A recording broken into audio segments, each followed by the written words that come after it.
ಅಕ್ರಮವಾಗಿ ಸಾಗಾಣಿಕೆ ಮಾಡುತ್ತಿದ್ದ ಗೋವುಗಳನ್ನು ರಕ್ಷಣೆ ಮಾಡಲಾಗಿದ್ದು, ಸುಮಾರು 30ಕ್ಕೂ ಹೆಚ್ಚು ಗೋವುಗಳನ್ನು ರಕ್ಷಣೆ ಮಾಡಿರುವಂಥ ವರದಿ ಮಂಡ್ಯದ ಮದ್ದೂರಿನ ಅಂಬೇಡ್ಕರ್ ಭವನದ ಬಳಿ ಜರುಗಿದೆ.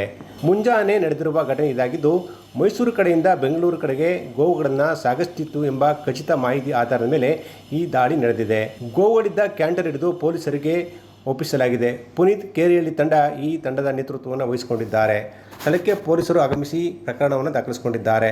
ಮದ್ದೂರು ಟೌನ್ ಪೊಲೀಸ್ ಠಾಣಾ ವ್ಯಾಪ್ತಿಯಲ್ಲಿ ಈ ಪ್ರಕರಣ ಜರುಗಿದೆ. ಘಟನೆ ಬಗ್ಗೆ ಸುದ್ದಿಗಾರರೊಂದಿಗೆ ಮಾತನಾಡಿದ ಪುನೀತ್ ಕೇರಿಹಳ್ಳಿ, ಈ ಜನರಿಗೆ ಕನಿಕರವೇ ಇಲ್ವಾ? ಕಾಂಗ್ರೆಸ್ ಸರ್ಕಾರದಲ್ಲಿ ಈ ಥರದ ಕುಮ್ಮಕ್ಕಗಳು ಹೆಚ್ಚಾಗುತ್ತಿದ್ದಾವೆ. ಮುಸ್ಲಿಮರನ್ನ ಓಲೈಸಲು ಈ ರೀತಿಯ ಪ್ರಕರಣಗಳು ಹೆಚ್ಚುತ್ತಿದ್ದಾವೆ. ಇದನ್ನು ಕೂಡಲೇ ನಿಲ್ಲಿಸಬೇಕು ಅಂತ ಒತ್ತಾಯಿಸಿದರು. ತಡರಾತ್ರಿ ಒಂದು ಖಚಿತ ಮಾಹಿತಿ ಬರುತ್ತೆ, ಕಿಕ್ಕೇರಿಯಿಂದ ಅಕ್ರಮವಾಗಿ ಗೋವುಗಳನ್ನ ತುಂಬಿಕೊಂಡು ಕಸಾಯಿಖಾನೆಗೆ ಸಾಗಿಸ್ತಾ ಇದ್ದಾರೆ ಅಂತ. ನಾವು ಅದನ್ನು ಬೆನ್ನತ್ತಿ ಬಂದಾಗ ನಮಗೆ ಗೊತ್ತಾಗಿದ್ದು, ಈ ಈಚರ್ ಗಾಡಿಯಲ್ಲಿ 30ಕ್ಕೂ ಹೆಚ್ಚು ಗೋವುಗಳನ್ನು, ಜಾನುವಾರುಗಳನ್ನು ಅಕ್ರಮವಾಗಿ ಗಾಳಿ, ಬೆಳಕು, ಆಹಾರ, ನೀರು ಏನೂ ಇಲ್ಲದೆಯಲ್ಲಿ ಬಹಳ ಹಿಂಸಾತ್ಮಕವಾಗಿ ಕಟ್ಕೊಂಡು ತೊಗೊಂಡು ಹೋಗ್ತಾ ಇದ್ದಾರೆ. 30 ಅಕ್ರಮವಾಗಿ ಜಾನುವಾರುಗಳನ್ನು ತೊಗೊಂಡು ಹೋಗ್ತಾ ಇದ್ದಾರೆ. ಇದನ್ನು ನಾವು ಮೈಸೂರು ಟು ಬೆಂಗಳೂರು ಹೈವೇ ರಸ್ತೆಯಲ್ಲಿ ಮದ್ದೂರಿನ IB ಸರ್ಕಲ್ ಬಳಿಯಲ್ಲಿ ನಾವು ಇದನ್ನು ಹಿಡಿತೀವಿ. ಈ ಗಾಡಿಯನ್ನು ಹಿಡಿದ ಮೇಲೆ ಕೂಡಲೇ 112 ಪೊಲೀಸ್ ಸ್ಟೇಷನ್ಗೆ ಫೋನ್ ಮಾಡಿ ಅವರು ಕೂಡ ಸ್ಥಳಕ್ಕೆ ಬಂದು ಗಾಡಿಯನ್ನು ಪೊಲೀಸ್ನವರು ತಮ್ಮ ಸುಪರ್ದಿಗೆ ತಗೊಳ್ತಾರೆ.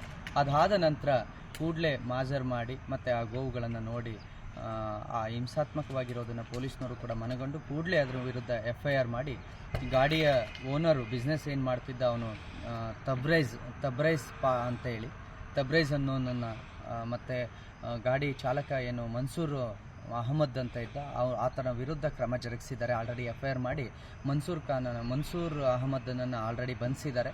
ತಬ್ರೇಜ್ ಮೈಸೂರಿನಲ್ಲೆಲ್ಲೋ ಇದ್ದಾರಂತೆ, ಓನರು ಇದ್ರ ಬಿಸ್ನೆಸ್ ಮಾಡ್ತಾ ಇರೋದು, ಅವರನ್ನು ಕೂಡ ಬಂಧಿಸ್ತೀವಿ ಅನ್ನೋ ಭರವಸೆಯನ್ನು ಕೊಟ್ಟಿದ್ದಾರೆ. ಸರ್ಕಾರ ಕೂಡಲೇ ಗೋ ಸಂರಕ್ಷಣಾ ದಳವನ್ನು ರಚನೆ ಮಾಡಬೇಕು ಅಂತ ಅವರು ಒತ್ತಾಯಿಸಿದರು. ನಾನು ಸರ್ಕಾರದಲ್ಲಿ ಕೇಳ್ಕೊಳ್ಳೋದು, ಎಷ್ಟೇ ಕಾನೂನುಗಳಿದ್ರೂ ಕೂಡ ಅಕ್ರಮವಾಗಿ ಕಾನೂನು ಬಾಹಿರ ಚಟುವಟಿಕೆಗಳು ಏನಿದ್ದಾವೆ, ಅಕ್ರಮ ಗೋ ಸಾಗಾಣಿಕೆ ಏನಿದೆ, ಮೋಟಾರ್ ವೆಹಿಕಲ್ ಆ್ಯಕ್ಟನ್ನು ಪಾಲಿಸೋದಿಲ್ಲ, ಕಾಯ್ದೆಯನ್ನು, ಮತ್ತು ಗೋಹತ್ಯೆ ಕಾಯ್ದೆಯನ್ನು ಪಾಲಿಸೋದಿಲ್ಲ. ಜಾನುವಾರು ಸಾಗಾಟನೆ ಮಾಡಬೇಕು ಅಂದರೆ ಅದಕ್ಕೊಂದು ನಿಯಮಗಳಿದ್ದಾವೆ, ಅದು ಯಾವುದನ್ನು ಪಾಲಿಸದೆ ಹೇಗೆ ಬೇಕು ಹಾಗೆ ಗೋವುಗಳನ್ನು, ಜಾನುವಾರುಗಳನ್ನು ಕಸಾಯಿಖಾನೆಗೆ ತೆಗೆದುಕೊಂಡು ಹೋಗ್ತಾರೆ. ಇದ್ರ ವಿರುದ್ಧ ಸರ್ಕಾರ ಕೂಡಲೇ ಬಹಳ ಎಚ್ಚೆತ್ಕೊಂಡು ಕೆಲಸ ಮಾಡಬೇಕು. ನಾನು ಕೇಳ್ಕೊಳ್ಳೋದು, ಫೋರ್ಸ್ ಅಂತ ಹೇಳಿ, ಗೋ ಸಂರಕ್ಷಣಾ ದಳ, ಗೋ ಫೋರ್ಸ್ ಅಂತ ಹೇಳಿ ಒಂದು ಹೊಸ ಇದನ್ನು ತರಬೇಕು, ದಳವನ್ನು ತರಬೇಕು. ಇಲ್ಲ ಅಂತಂದರೆ ಪೊಲೀಸ್ನವರಿಗೆ ಇದು ಅದು ಎರಡನ್ನೂ ಮಾಡೋದಕ್ಕಾಗ್ತಿಲ್ಲ. ಸಾವಿರಾರು ದನಗಳು ನಿತ್ಯ ನಮಗೆ ಹಾಲು ಕೊಡ್ತಕ್ಕಂಥ ಕಾಮಧೇನುಗಳನ್ನು ಕೊಂದು ತಿಂತಾ ಇದ್ದಾರೆ. ಅದು ಗೋಹತ್ಯೆ ಕಾನೂನುಗಳಿದ್ದರೆ ಎಲ್ಲವನ್ನೂ ಗಾಳಿ, ಯಾವುದು ಕನಿಕರವೇ ಇಲ್ವಾ? ಇದು ಕಾಂಗ್ರೆಸ್ ಸರ್ಕಾರದ ಕುಮ್ಮಕ್ಕಿನಿಂದ ಇದು ನಡೀತಾ ಇರೋದು. ಇಷ್ಟು ಬಹಿರಂಗವಾಗಿ ಇಷ್ಟು ದೊಡ್ಡ ಮಟ್ಟದಲ್ಲಿ ನಡೀತಾ ಇರೋದೇ ಕಾಂಗ್ರೆಸ್ ಸರ್ಕಾರದ ಕುಮ್ಮಕ್ಕಿನಿಂದ. ಇದನ್ನು ಮೊದಲು ಈ ಕುಮ್ಮಕ್ಕನ್ನು ನಿಲ್ಲಿಸಬೇಕು. ನೀವು ಮೊದಲು ಓಲೈಕೆಯನ್ನು ನಿಲ್ಲಿಸಬೇಕು. ಎಲ್ಲಿವರೆಗೂ ನೀವು ಮುಸಲ್ಮಾನರನ್ನು ಓಲೈಸ್ತಾನೆ ಇರ್ತೀರೋ ಅಲ್ಲಿವರೆಗೂ ನಮ್ಮ ಭಾರತದ ಸಂಸ್ಕೃತಿ, ಭಾರತದ ಪರಂಪರೆ, ಗೋಪೂಜೆ ಎಲ್ಲವನ್ನೂ ಕೂಡ ನಾಶ ಮಾಡ್ತೀರಿ. ನಾನು ಕೇಳ್ತಾ ಇರೋದು, ಕೂಡಲೇ ಗೋ ಸಂರಕ್ಷಣಾ ದಳವನ್ನು ಸ್ಥಾಪನೆ ಮಾಡಿ, ಎಲ್ಲೆಲ್ಲಿ ಅಕ್ರಮವಾಗಿ, ಎಲ್ಲೋ ಮರಳು ಅಕ್ರಮ ದಂಧೆ ನಡೀತಾ ಇದೆ ಅಂತ ಅಂದರೆ ಅಲ್ಲಿಗೆ ಪೊಲೀಸ್ನವ್ರನ್ನ ಕಳಿಸ್ಕೊಡ್ತೀರಿ, ಎಲ್ಲೋ ಮತ್ಯಾವುದೋ ಅಕ್ರಮವಾಗಿ ನಡೀತಾ ಇದೆ ಅಂತ ಕಳಿಸ್ತೀರಿ. ಇಲ್ಲಿ ಅಕ್ರಮವಾಗಿ ಒಂದು ಗೋ ಹತ್ಯೆ ನಡೀತಾ ಇದೆ, ಅಕ್ರಮವಾಗಿ ಗೋ ಸಾಗಾಣಿಕೆ ನಡೀತಾ ಇದೆ. ಇದ್ರ ವಿರುದ್ಧ ಯಾಕೆ ಸರ್ಕಾರ ಕ್ರಮ ಜರುಗಿಸೋದಿಲ್ಲ?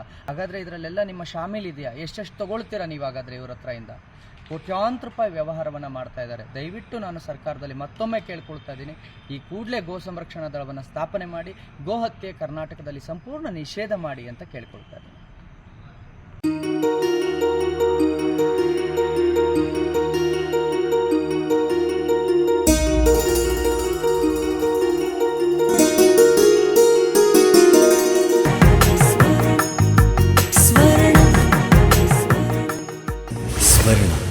ಇದು ಬಾಂಧವ್ಯಗಳ ಬೆಸುಗೆ.